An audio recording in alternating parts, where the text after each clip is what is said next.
브레인은 누구나 다 아시는 뇌를 뜻하는 거고요. 아우프바우는 독일어의 구축하다 뭐 그런 뜻인데요. 바우가 원래 짓다거든요. 거기에 이제 아우프는 위로 그런 뜻이에요. 그러니까 계속해서 점점 구축이 되는 그런 뜻입니다. 그러니까 결국 우리 뇌를 활성화시킨다. 뭐 그런 뜻이 되겠습니다.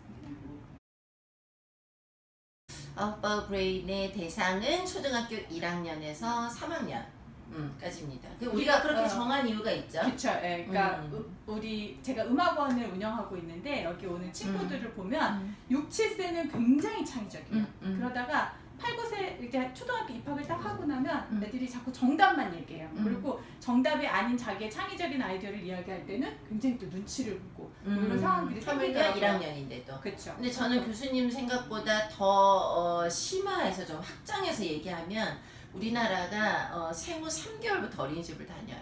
그러니까 사실은 그때부터 표준 교육과정, 표준 교육과정. 그러니까 사실은 교수님이 느끼시는 그 말이 정답인데 사실은 이렇게 나빠지는 게 아니고 태어나면서부터 서서히 나빠져서 초등학교 1학년에서 3학년을 교정하지 않으면 이제 그냥 그다음부터는 계속 그런 표준화된 인간으로 자랄 가능성이 있다는 거죠. 그래서 우리가 가장 그게 심각하게 나타나는 그러나 교정할 수 있는 초등학교 1학년에서 3학년을 잡은 거죠. 맞죠? 네. 네. 구성과 진행을 아마 같이 말씀드릴 것 같은데 일단 우리는 우리한테 와서 커리큘럼이 무엇입니까? 라고 물어보면 사실은 한마디로 대답할 수 있는 게 없어요. 그걸 두지 않으려고 해요. 왜냐하면 우리는 아이가 오면 아이를 먼저 굉장히 심도 있게 검사하죠. 어떤 검사들이 있냐면 지능 검사하고 또 유형 검사하고 또 교수님이 하시는 인터뷰가 주로 어떤 것들이죠? 뭘 물어보는 아니 여기서 북극검 없어. 북극검 얘기. 예를 들어서 저희가 아이들하고 우리가 이때까지 가지고 있고 알고 있는 검사는 그건 역시 미안한 얘기지만 표준화된 검사예요. 지능화 검사, 지능 검사, 진로 유형 검사. 그래서 검사지 애들이 체크하게 돼 있는데 이걸로는 1학년에서 3학년 아이들을 아주 풀리 풍성하게 이해하기 어려워요. 그래서 우리가 인터뷰를 하잖아요, 교수님.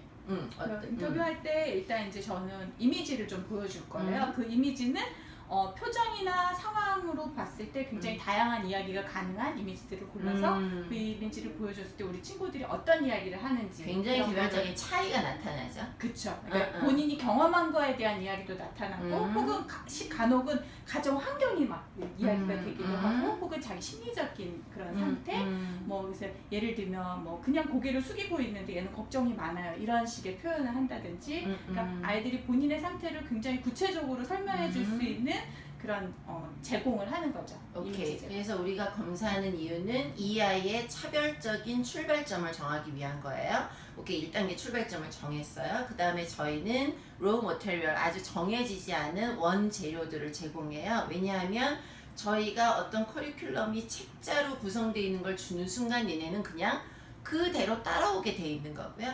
우리는 아이들이 어떻게 발현할지 모르기 때문에 일단 가능성 있는 모든 재료들을 제공하고 걔네들이 무엇을 짓고 거기에서 어떻게 발현되는지를 따라서 교수님이나 저나 또 박사급들의 어떤 연구원들이 옆에서 자극을 주는 걸로 구성이 되어 있고요.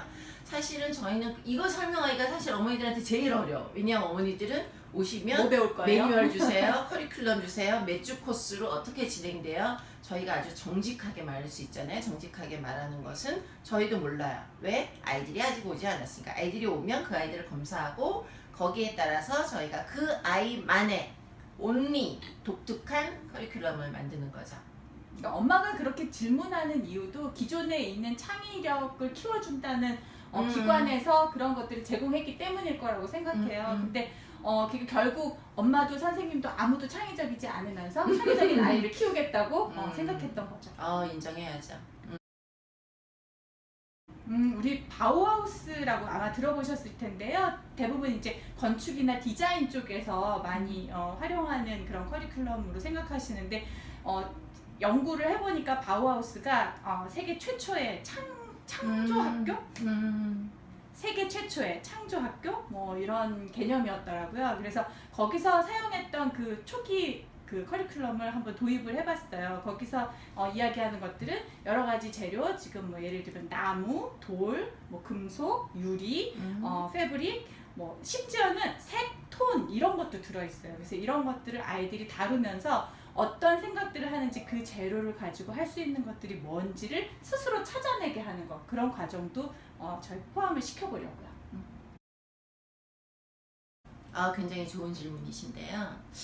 아까 김소원 교수님도 말씀하셨지만 아이들이 표준화된 걸로 가고 있기 때문에 사실은 저희는 신랄하게 얘기할 수 있는 게 가장 비효율적인 공부를 하고 있을 수도 있어요. 왜냐하면 나는 이쪽 타입인데 단지 학원에서 이렇게 가르치기 때문에 학교에서 이걸 강조하고 있기 때문에 내가 그거를 억지로 시간을 많이 들여서 공부를 하고 있는 거죠. 근데 저희는 이 바우하우스 커리큘럼에 따라서 너는 이제부터 학습에 관련된 문제 해결은 이렇게 해야 돼. 전략이 확정되면서 걔는 이만큼의 비효율적인 것들을 하지 않고 자기한테 제일 맞는 효율적인 학습 전략으로 앞으로 공부를 할 수 있는 거고요. 그거는 이미 외국에서, 독일뿐만 아니고 모든 외국에서 그 과정들이 다 진행되고 있고 저희가 그것을 아이들한테 실현해 보려고 하는 거죠.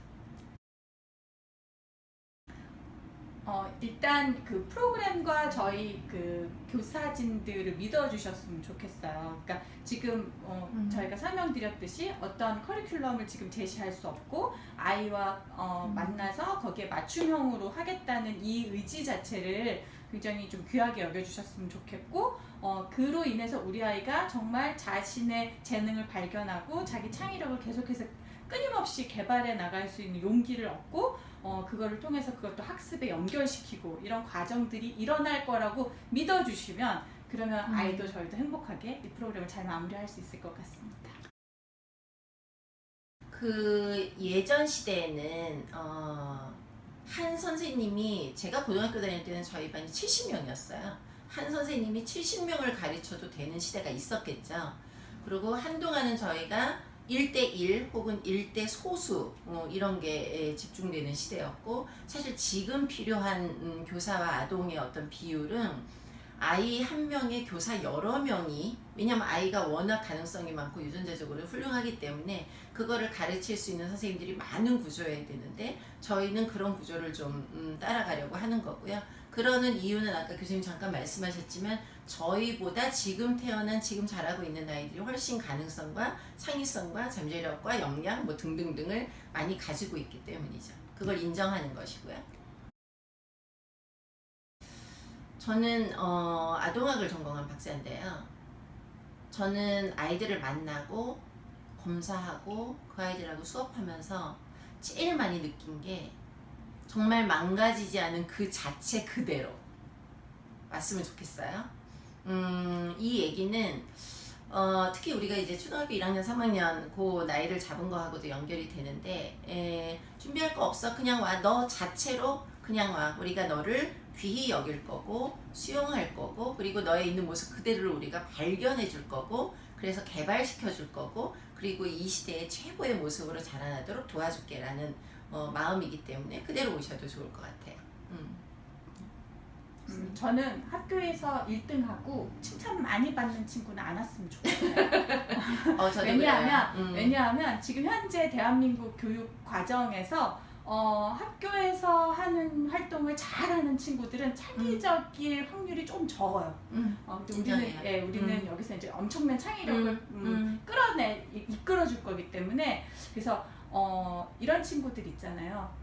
선생님이 무슨 말씀을 하시면 도저히 참을 수가 없어. 중간에 손 들고 꼭 물어봐야 돼. 참을 수 없어요. 그 다음에 또 뭘 하다가 자꾸 저기 가보고 싶어. 뭐 뒤에는 무슨 일이 일어났는지 교실에서 초등학교 1학년인데 교실에서 돌아다녀요. 이거를 저희하고 상담할 때 보면 엄마가 굉장히 걱정스럽게 말씀하시는 ADHD 가능성으로 몰고 가죠. 검사 받고 오라고. 그래서 그런 친구들이 어떻게 생각하면 걔가 왜 그렇게 움직였는지 이런 이야기를 나누다 보면 걔가 분명히 궁금해서 그랬을 수도 있고 뭐 어떤 상황이 자기가 지금 여기에 집중할 수 없는 어떤 상황이 일어났을 텐데 그런 것들을 찾아주고 왜 그랬는지 스스로가 이해를 해야죠. 그러니까 내가 저기 궁금해서 갔었어. 이거를 묻지 않으면 애도 모르거든요. 넌 돌아다니면 안 되는데 왜 돌아다녔어? 이게 질타만 자꾸 받는 거죠. 그래서 오히려 이런 친구들이 많이 왔으면 좋겠다. 오케이. 그렇게 생각해요. 네네네.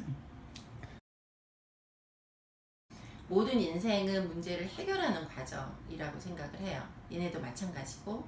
그래서 우리가 하는 과정이요, 좋은 커리큘럼을 만들어서 먹여주는 내용은 하나도 없을 거예요. 아이들이 문제를 우리한테 쉽게 얘기할 수 있고, 그럼 그 문제를 같이 찾아가 보고, 그래서 결국은 해결하는 지점까지 도달하는, 그러면 저희 아웃바우 브레인을 경험한 아이들은 이후의 성장 과정에서도 어떤 문제를 만나든지, 뭐 그게 뭐 학습의 문제든 아니면 자기의 진로를 개발하는 문제든 아니면 자기의 어떤 나아갈 방향을 찾는 문제든 그 문제 가운데 스스로 무엇이 문제인지 분석하고 또 조사하고 탐색하고 그래서 문제를 해결하는 그 과정을 굉장히 자신 있게, 요즘 아이들이 굉장히 자신감과 그런 데 문제가 있기 때문에 이는 자신 있게 스스로 해 나갈 수 있을 것이라고 기대하고 사실은 믿습니다.